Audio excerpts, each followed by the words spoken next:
বলছে সৌদি আরবে গেছে রিয়াল কামানোর জন্য, রিয়াল কামাইতে গিয়ে নিয়ে আসছে আমিন, গ্রামে গ্রামে ছড়ায় দিয়েছে আমিন।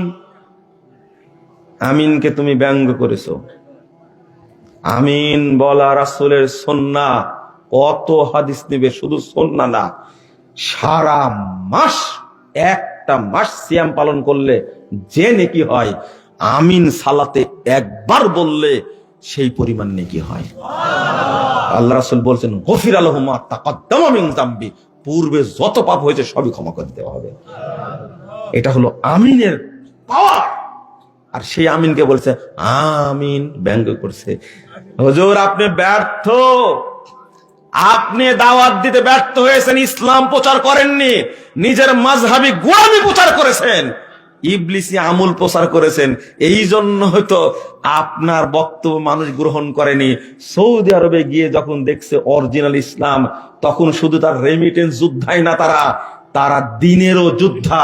কাম কাজ করতে গিয়ে কত পরিশ্রম করে, সেখানে গিয়ে শেখদের আলোচনা শুনে তারা প্রকৃত আকীদা শিখেছে, তাওহীদ শিখেছে, সহিহ আমল শিখেছে।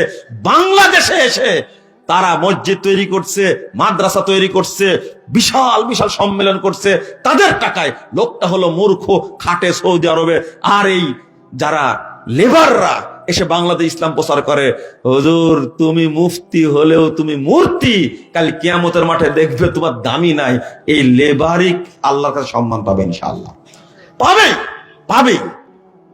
বলছে যে বিড়ির মুতা সংগ্রহ করে আর এসে আমাদের ইসলাম শিখায়, তাই না?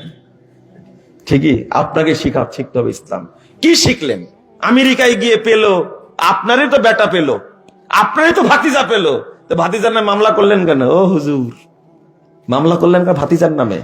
এটা তো আপনার দুর্বলতা। ও আপনি মক্কায় যান না, ওই ইমামের পিছনে সালাত পড়েন না, বলে আর হলো ওহাবি। মোহাম্মদ টেলিভিশন, সত্যের জয় সব সময়।